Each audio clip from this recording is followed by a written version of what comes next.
Are we here for Sri Hari or Swamiji? Well, so वो तो आप ही को पता होगा. You know why you are here.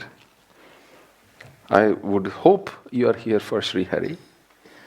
But if that was entirely correct, then the ashram wouldn't be full just on event days when I'm here. It would be full when I'm not here too. But I can tell you why I am here. I'm here for you. But it makes everything worthwhile. To see lovely people, to see that they are feeling some difference, some positive difference in their lives. To see that they have some hope now in their hearts. To see that they have some compassion in their beings. To see that they have some affinity for truth. To see that they are working towards something meaningful in life. 1 or 100 doesn't matter then. It makes everything worthwhile. All this effort to show up here, to give discourses, to sing bhajans, to meet people, to write posts, to write books, and so on and so forth. That is the only inspiration. So that's the relationship. It is unconditional, unless I make it conditional sometimes. It is unconditional, and it is not transactional, and it is not based on any expectation. There are people who come here whose wishes have not been fulfilled, yet they continue to love and they continue to come. There are some who haven't got what they wanted the way they wanted, and yet they continue to shower their devotion and love. So, if a name must be given, it is divine, the relationship. And I really try my best to always just keep it that way. And so do majority of the people who visit me. They are really full of such goodness and love that I am surprised on a daily basis. So that's the answer. In acting, there is a fear of getting on stage. Okay? When you put on weight, as I have, going outside and being afraid of what people will say is fear. Fair enough. What is fear? What you just explained. And how do I conquer it? Lose some weight. All types of fear, death and so on. I hear people sometimes, they say that I practically eat air and still I gain weight. It's not true. It's impossible. You have misconceptions about yourself. Write down what you're eating and drinking. And those who tell me I only drink juice, that's also sugar. That's also plenty of carb. If you're eating a lot of fruits, not good. If you're drinking juice, not good. If you are drinking fizzy drinks and like these soft drinks, then God help you. So nobody can help you there. You have to do it yourself. Exercise कीजिए, calories burn कीजिए, कम खाइए. जब आपको लग रहा है मैं बहुत कम खा रहा हूँ या खा रही हूँ, और कम खाइए. Really. And write down. You'll be surprised how much people eat. It's amazing. If you start writing down, maybe use an app where you can measure your calories, then you'll be surprised how much people eat. And those who eat fast, always, always, always eat more. It's very simple. Because your body takes a while to tell you, okay, yes, you know that now? Okay, good, Vivek. So, her question is, when you are the replica of the universe, what is a black hole then? Do you know how black hole works? Whatever the discovery shows, that much only. Okay. Sucks everything into. So this is what a black hole is, okay? If you took a balloon and you put a lot of pieces of sponge in it, okay? Many tiny pieces of sponge, and you inflate that balloon, and it's full of pieces of sponge and it's inflated now. When you shake it, you'll hear all those pieces bouncing off the walls of that balloon.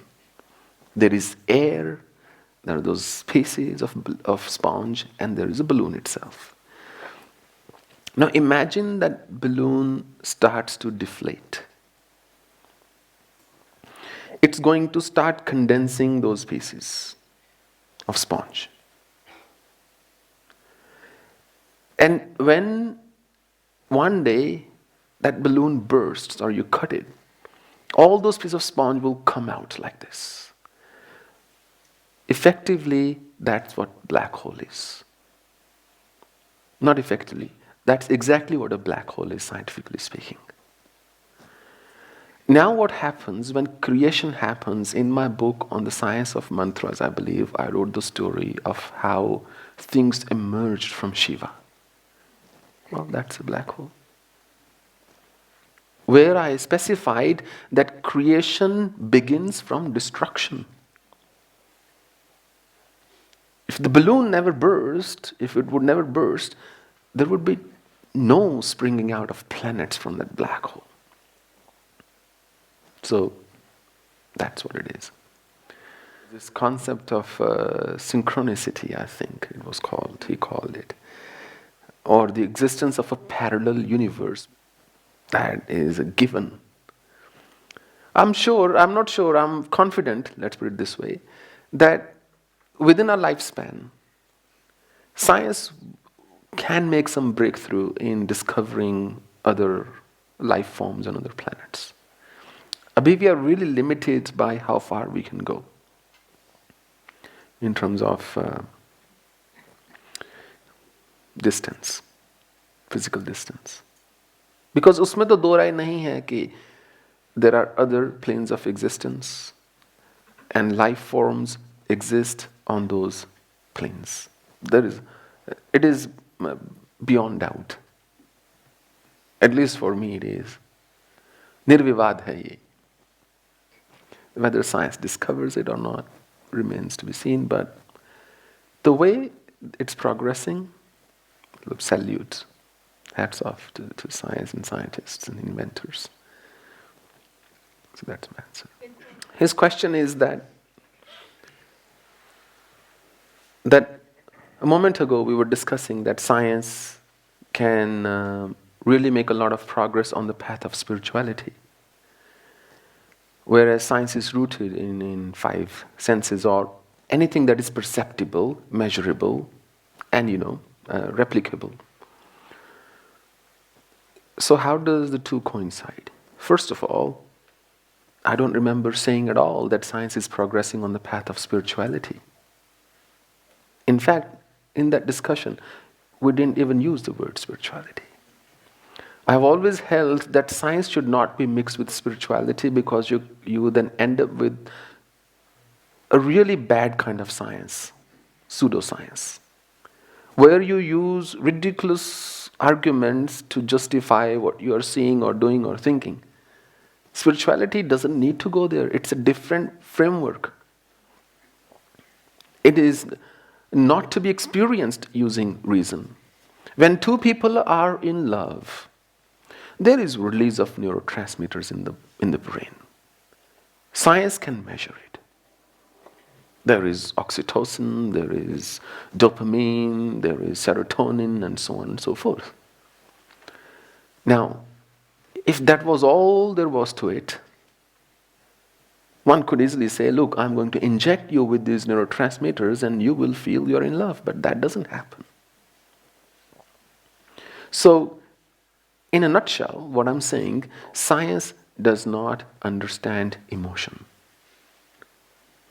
Whereas emotions are actually the bedrock of humanity,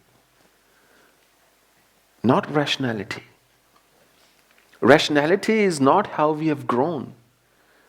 People make emotional decisions all the time, no matter how rational it may seem, how logical it may seem. It may be logical at times, but mostly it's emotional.